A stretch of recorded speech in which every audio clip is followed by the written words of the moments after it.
Surabaya 7 Mei 2020. Dilepaskan dari kuasa santet dan kuasa kegelapan. Salam saudara-saudara yang terkasih dalam Yesus Kristus. Kali ini saya akan menyaksikan suatu pekerjaan Tuhan yang luar biasa atas anak rohani saya yang sedang bertamasya dari Cilegon ke Lampung. Jam 11.30 malam, saya menerima telepon dengan suara tangisan di telepon dan sambil memanggil, "Mam, tolong." Sambil terisak-isak menyebut nama suaminya.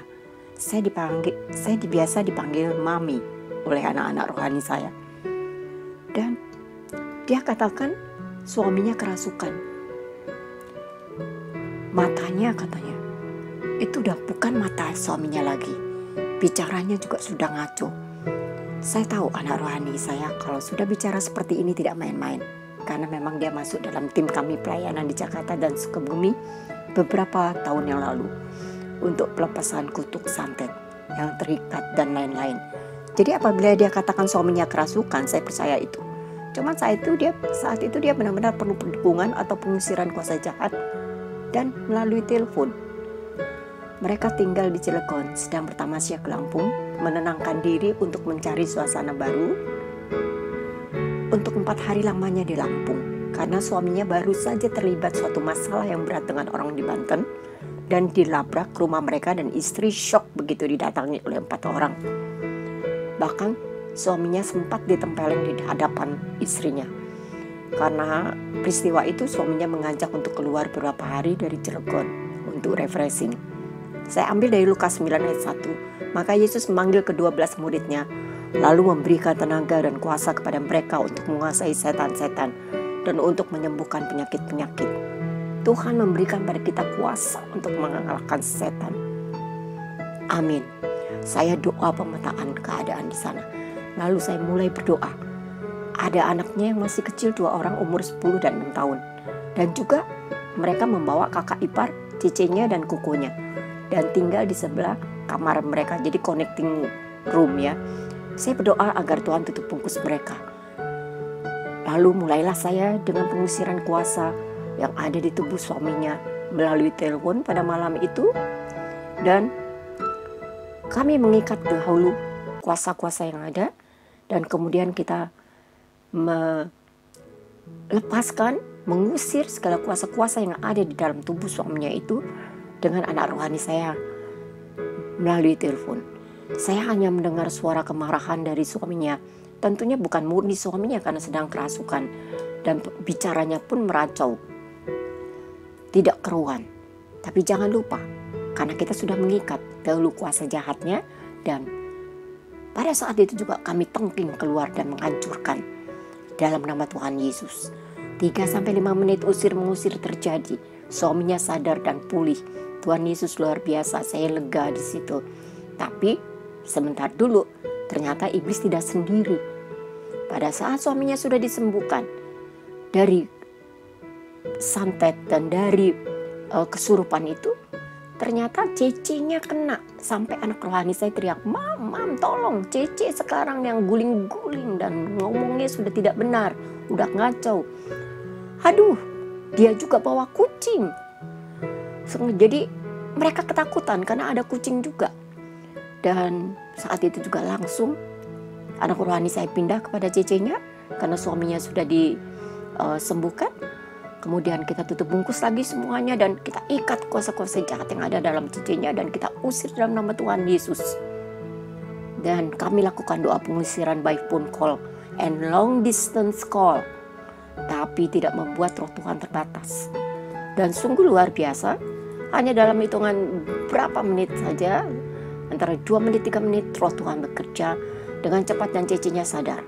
Setelah mereka sadar, Tuhan memberi suatu penglihatan dan pemetaan daerah hotel tersebut.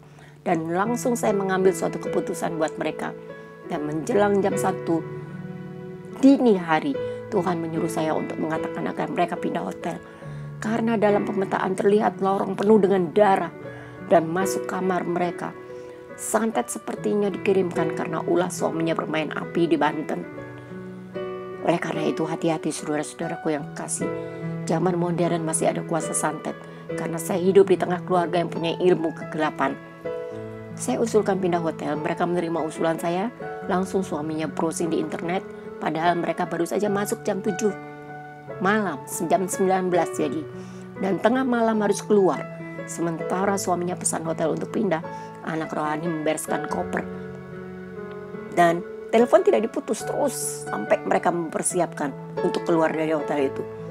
Mereka cerita bahwa pada saat mereka masuk jam 19 itu, mereka tidak bisa membuka kedua kamar mereka dan sangat sulit dan makan waktu lama.